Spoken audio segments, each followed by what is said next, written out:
Hello friends, welcome to teachers exam study. सभी का स्वागत है। और आज डीएलएड के सेकेंड सेमेस्टर का जो पेपर होने वाला है वर्तमान शिक्षा का, उसी के बारे में ये पेपर होगा। तो वीडियो पे बने रहिएगा, वीडियो को लाइक से ज़रूर कर दीजिएगा, चैनल को सब्सक्राइब करिएगा ऐसे ही जानकारी के लिए।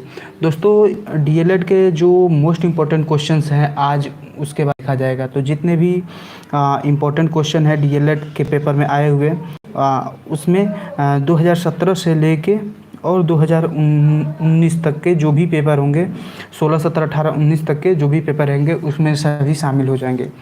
तो सभी लोग वीडियो पे बने रहिए, लाइक शेयर जरूर करते रहे, थोड़ा एक बार अपने दोस्तों के पास शेयर कर दें। चलिए, यहाँ पे फर्स्ट क्वेश्चन है दूरस्थ शिक्षा का नाम नहीं है। मुक्त अधिगम, बाहरी अधिगम, सहशिक्षा या पत्राचार शिक्षा। तो इसका ऑप्शन क्या होगा आप लोग बताएं। 198 का आंसर क्या होगा जल्दी से बताएं आप लोग। दूरस्थ शिक्षा का जो नाम नहीं है वो क्या है, सहशिक्षा। दूरस्थ शिक्षा क्या होता है कि जो पत्राचार के माध्यम से शिक्षा होता है। जैसे कि आपका दूरस्थ शिक्षा में आ जाता है ये क्या कहते हैं, आपके दूरस्थ शिक्षा में आपका आ जाता है जो राष्ट्रीय मुक्त विश्वविद्यालय है, वो मुक्त विश्वविद्यालय आपका आ जाता है। उसके बाद आपका आ जाता है राजर्षि टंडन विश्वविद्यालय। तो ये दूरस्थ शिक्षा का माध्यम है। इसमें मुक्त अधिगम होता है, बाहरी अधिगम होता है और पत्राचार के माध्यम से भी शिक्षा होती है। सेकेंड है कि बौद्धकालीन शिक्षा में प्रवज्जा संस्कार कितने वर्ष के बालकों को किया जाता था। तो प्रवज्जा संस्कार जो है वो कितने वर्ष के बालकों के लिए किया जाता था आपको बताना है। तो 8 वर्ष के, 10 वर्ष के, 12 वर्ष के या 11 वर्ष के। तो जो प्रवज्जा संस्कार होता था वो कितने वर्ष के बालकों के लिए होता था। तो 8 वर्ष के बालकों के लिए प्रवज्जा संस्कार होता था। कितने वर्ष के बालकों के लिए, 8 वर्ष के बालकों के लिए प्रवज्जा संस्कार होता था। दोस्तों, एक बार लाइक शेयर जरूर कर दीजिए, अपने चैनल को सब्सक्राइब कर लीजिए अगर आप हमारे साथ जुड़ना चाहते हैं तो। चलिए नेक्स्ट क्वेश्चन देखते हैं। फास्ट रिवीजन रहेगा, जल्दी जल्दी देखेंगे ताकि एग्ज़ाम बहुत नज़दीक है। तो वर्धा में अखिल भारतीय राष्ट्रीय शिक्षा का जो सम्मेलन था उसको किसने आयोजित कराया था। वर्धा की बात कर रहा है। तो सन 1940 ईस्वी में, सन 1937 ईस्वी में, 1950 में, 1948 में। तो वर्धा में जो अखिल भारतीय सम्मेलन हुआ था राष्ट्रीय शिक्षा पे, तो कब हुआ था, 1937 ईस्वी में हुआ था। नेक्स्ट क्वेश्चन है कि प्रकृतिवाद की मुख्य शिक्षण विधि क्या है। प्रकृतिवाद की मुख्य शिक्षण विधि क्या है। करके सीखने की विधि, खेल द्वारा सीखने की विधि, स्वानुभव द्वारा सीखने की विधि या उपयुक्त में सभी। तो जो प्रकृतिवाद है वो करके सीखने और खेल के द्वारा सीखना और स्वानुभव मतलब खुद के अनुभव द्वारा सीखना, इन सभी पे बल देता है। तो इसका आंसर जो हो जाएगा वो डी सही होगा। चलिए नेक्स्ट क्वेश्चन है कि गांधी जी के दर्शन के अनुसार छात्रों की क्रियाशीलता के लिए पाठ्यक्रम आवश्यक है। क्या आवश्यक है आपको बताना है। दोस्तों, लाइक शेयर जरूर करिएगा, शेयर जरूर करिए ताकि अधिक से अधिक लोग जुड़ें, ताकि और इंटरेस्ट हो और मज़ा आए पढ़ने में।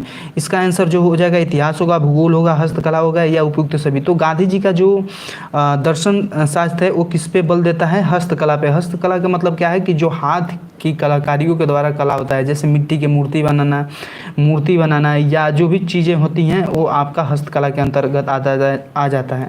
चलिए नेक्स्ट क्वेश्चन है कि डेमोक्रेसी एंड एजुकेशन पुस्तक के लेखक कौन हैं। फ्रोवेल हैं, रूसो हैं, जॉन डीवी हैं या मारिया मॉन्टेसरी है। तो डेमोक्रेसी एंड एजुकेशन, इसके जो पुस्तक के लेखक है कौन है, जॉन डीवी महोदय हैं। जॉन डीवी ने ही डेमोक्रेसी एंड एजुकेशन नामक पुस्तक लिखी थी। ये यूपी टेट में भी पूछा जाने वाला क्वेश्चन है। ये क्वेश्चन पिछली बार यूपी टेट में भी पूछा था। चलिए नेक्स्ट क्वेश्चन, समाज गुणवत्ता वाले स्कूलों की समान रूप से सभी की उपलब्धि देता है, समान अवसर उपलब्ध कराता है। इसमें से एक महत्वपूर्ण घटक क्या है। यह कथन किसने दिया था। एनिस का, लुइस क्रिसवेल का, प्लेटो का या रॉयबर्न का। तो देखिए यहाँ पे जो बोल रहा है कि समाज गुणवत्ता वाले स्कूलों का समान रूप से सभी को उपलब्ध कराना, यानी जो हमारी शिक्षा है वो सभी बच्चों को एक समान उपलब्ध कराना ही क्या कहलाता है, एक समान शिक्षा का अवसर प्रदान करता है। यह किसने दिया है, लुइस क्रिसवर्ग ने दिया है।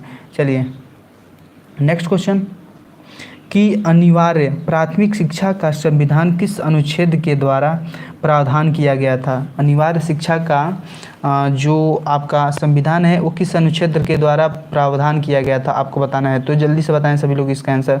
अनुच्छेद 48, 44, 45 या 41। तो अनुच्छेद 45 के अंतर्गत ही अनिवार्य प्राथमिक शिक्षा में जो है वो सबके लिए निःशुल्क शिक्षा का प्रावधान लागू किया गया था।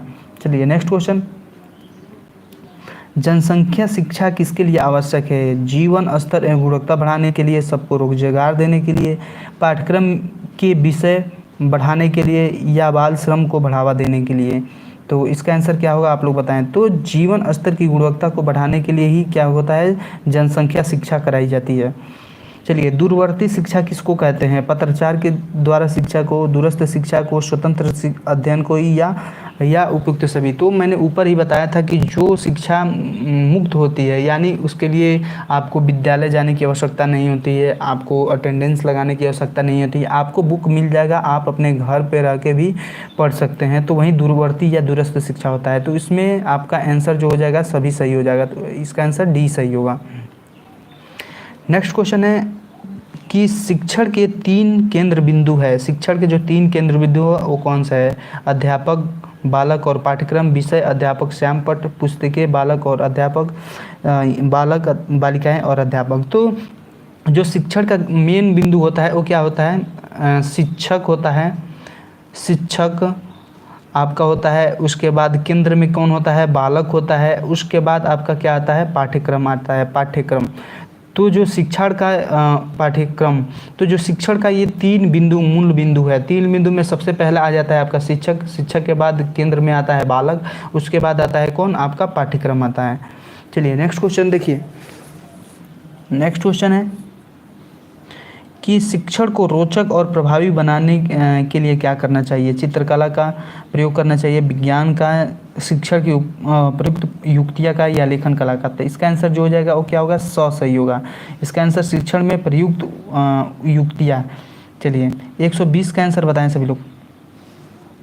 शिक्षण एक प्रक्रिया है जिसके द्वारा बालक अपनी जन्मजात शक्तियों को अभिव्यक्त करता है। यह कथन किसका है? जॉन डीवी का, रूसो का, फ्रोवेल का, या मॉन्टेसरी का। तो इसका आंसर जो हो जाएगा Froebel. Next question, Mariam Montessori Bharat कब आई थी? 1909 में, 1919 में, 1929 में, या 1939 में। तो इसका आंसर 1939 होगा। मरियम मॉन्टेसरी भारत कब आई थी? तो 1939 में।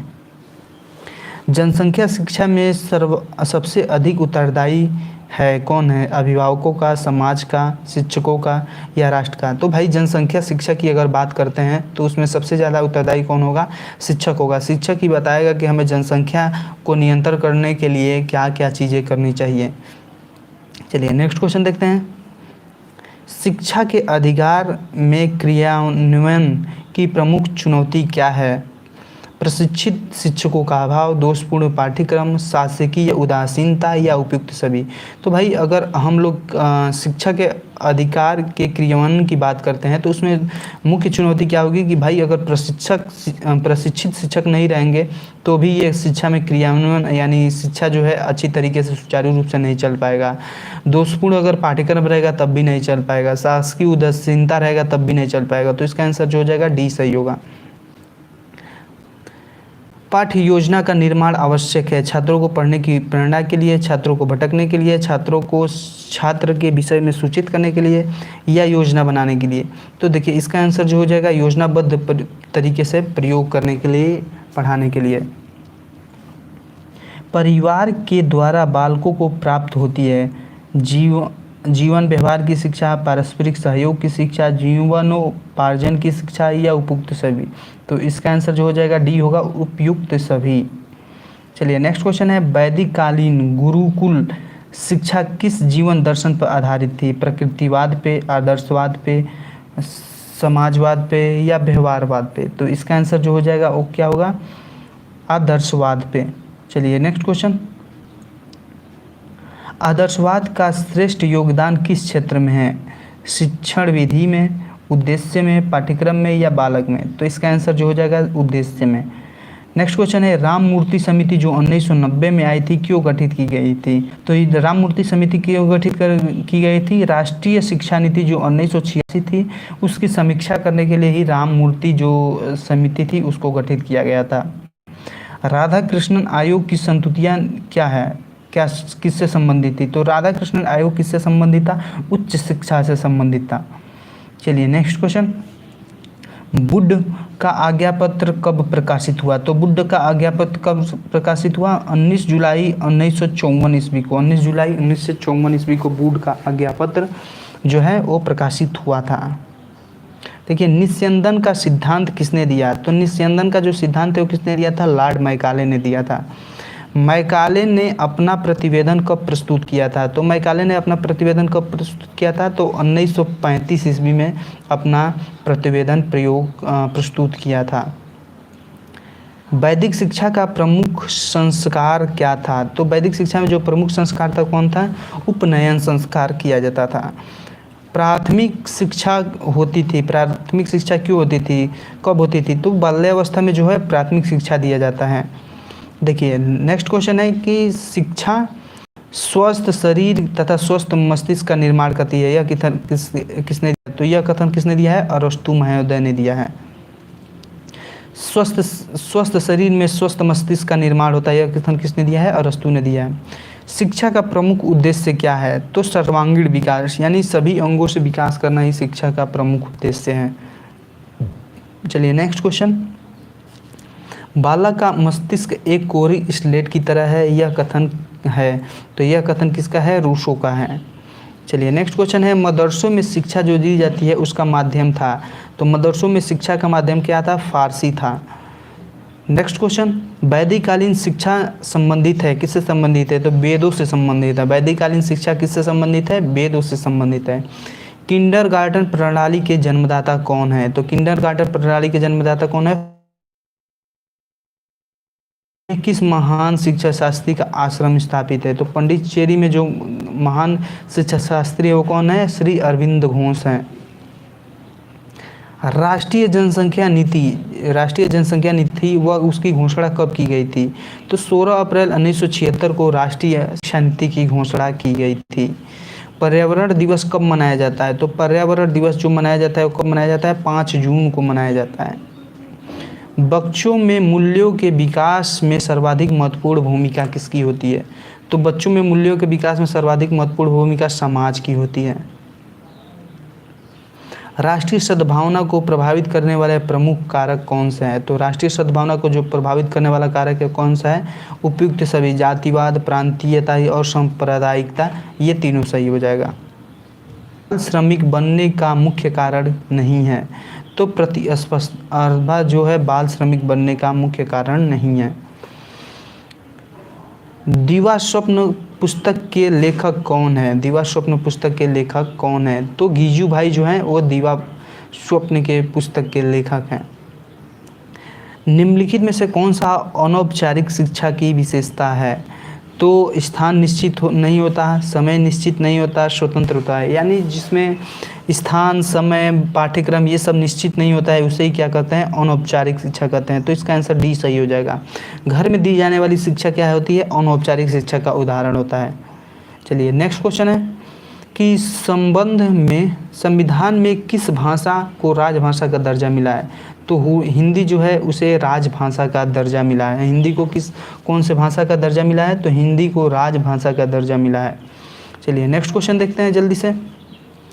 शिक्षा एक त्रिमुखी प्रक्रिया है। शिक्षा एक क्या है? त्रिमुखी प्रक्रिया है। यह कथन किसने किया है? तो जॉन डीवी ने कहा है कि शिक्षा एक त्रिमुखी प्रक्रिया है।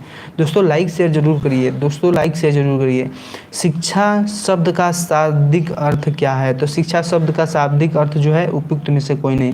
भाई अंतर्निहित शक्तियों का विकास, बहिर्मुखी शक्तियों का विकास, शारीरिक विकास करना, ये तीनों भी है। ये तीनों क्या है? ये शिक्षा शब्द का शाब्दिक अर्थ नहीं है, अर्थ है की बात कर रहा है। तो उपयुक्त में से कोई नहीं, यानी ये तीनों शिक्षा शब्द के शाब्दिक अर्थ नहीं है। चलिए नेक्स्ट क्वेश्चन, किंडरगार्टन पद्धति का जनक कौन था? तो किंडरगार्टन पद्धति का जनक कौन था? फ्रॉवेल थे। चलिए नेक्स्ट क्वेश्चन, ड्रॉप आउट बच्चे कौन है? तो ड्रॉप आउट बच्चे वे होते हैं जो शिक्षा की मुख्य धारा से दूर रहें, उन्हें ड्रॉप आउट बच्चे कहते हैं। चलिए नेक्स्ट क्वेश्चन देखते हैं।